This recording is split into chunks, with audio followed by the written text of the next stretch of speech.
Baik, Assalamualaikum warahmatullahi wabarakatuh. Perkenalkan, nama saya Kurniawan dari Fakultas Ilmu Sosial dan Ilmu Politik dari kelas Ilmu Politik B angkatan tahun 2022. Baik, tujuan dari saya membuat video ini adalah untuk membuat tugas video yang dimana untuk UAS Ilmu Politik Islam. Baik, materi akan saya bawakan yaitu politik era Madinah. Yang dimana politik era Madinah yang pertama yaitu membangun dasar-dasar politik, dan yang kedua rekonstruksi Madinah sebagai pusat kekuasaan, dan ketiga menciptakan piagam Madinah, dan keempat prinsip-prinsip piagam Madinah, dan yang terakhir yaitu ekstensi Madinah sebagai negara. Yang pertama yaitu membangun dasar-dasar politik yaitu hijrah perubahan paradigma.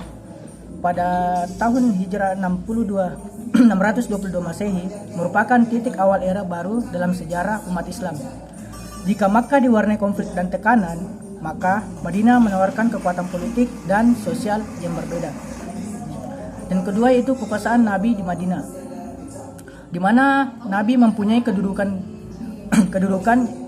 ganda yaitu kepala agama dan sekaligus kepala negara. Transformasi itu menunjukkan perubahan peranan.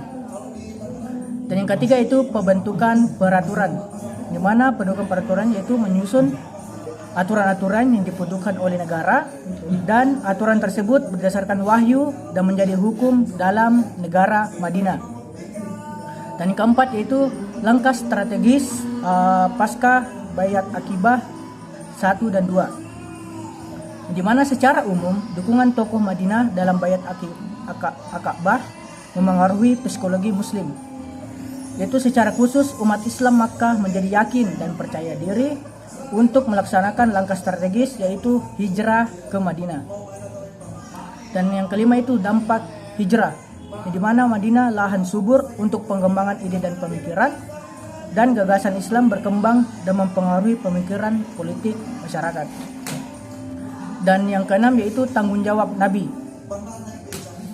di mana tanggung jawab Nabi di sini yaitu menghentikan konflik antara pecahan antar suku dan memperkokoh solidaritas masyarakat di Madinah.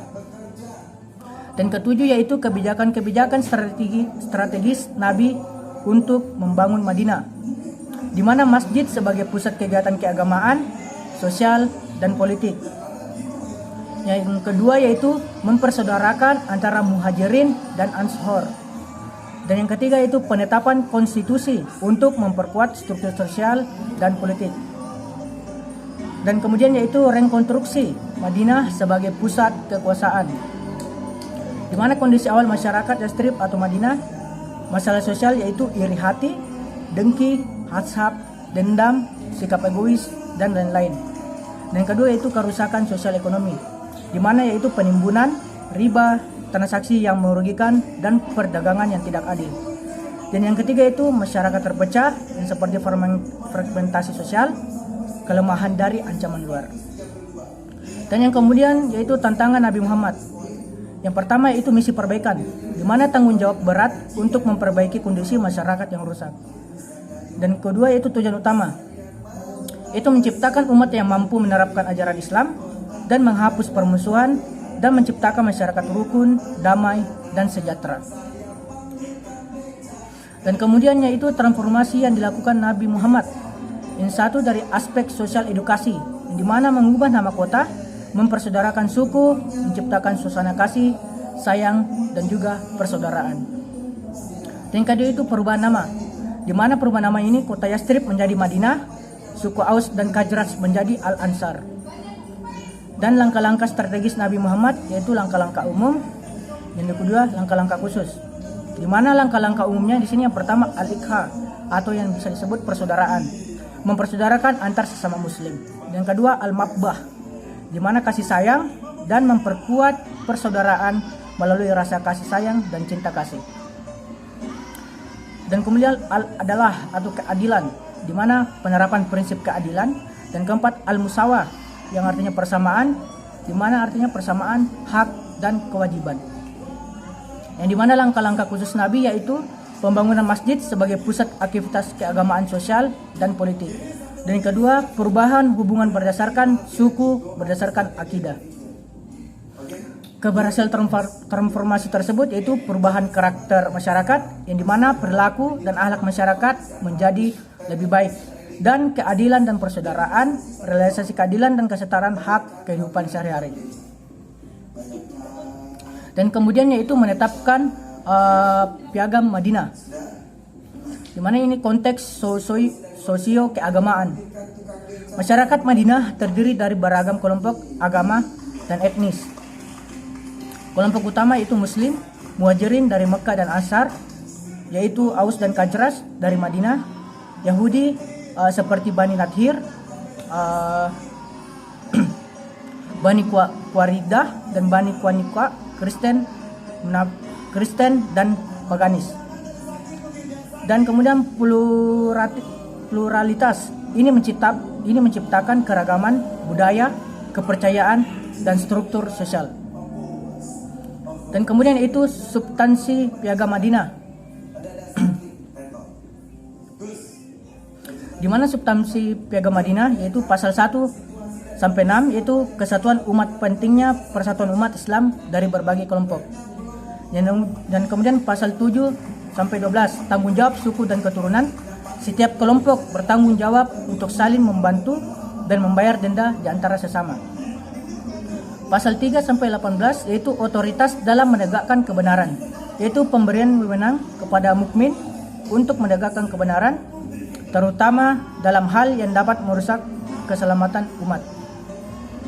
Pasal 19 sampai 24 yaitu perlindungan dan persamaan hak-hak, perlindungan jiwa, harta benda, dan kesetaraan hak dalam masyarakat.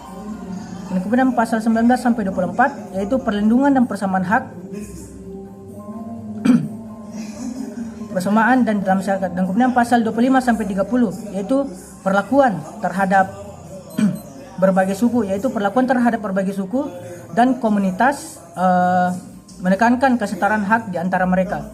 Dan kemudian pasal 31 sampai 36 di mana keadilan dan persatuan, pentingnya keadilan persatuan dalam mencapai tujuan bersama. Dan kemudian pasal 37 sampai 42 yaitu kerjasama antara kelompok kunci untuk mencapai keberhasilan bersama.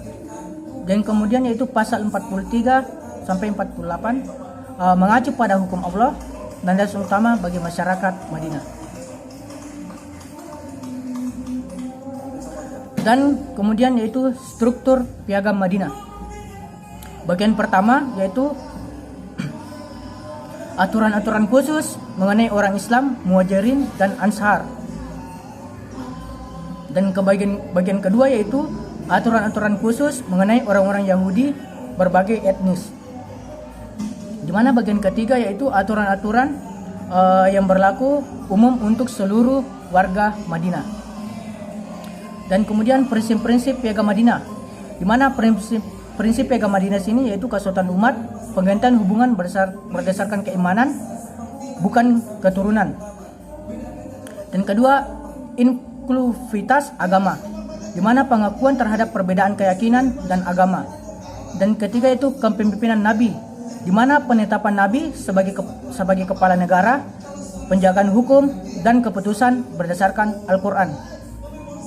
Dan kemudian yaitu keadilan dan persamaan, di mana implementasi keadilan dalam hukum, pidana, ucapan, dan persamaan di depan undang-undang.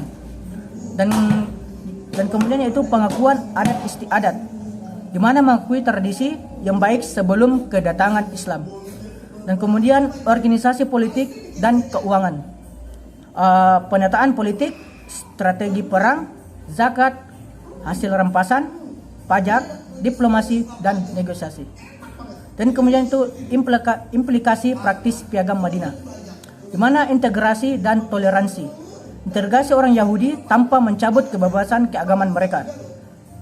Dan kemudian persamaan dan kesetaraan, perlakuan sama tanpa memandang suku atau etnis. Dan yang ketiga, penegakan keadilan, di mana menegakkan hukum secara adil di masyarakat. Baik, sekian dari video saya untuk tugas UAS Politik Islam. Kurang lebihnya mohon dimaafkan. Saya akhiri dengan wassalamualaikum warahmatullahi wabarakatuh.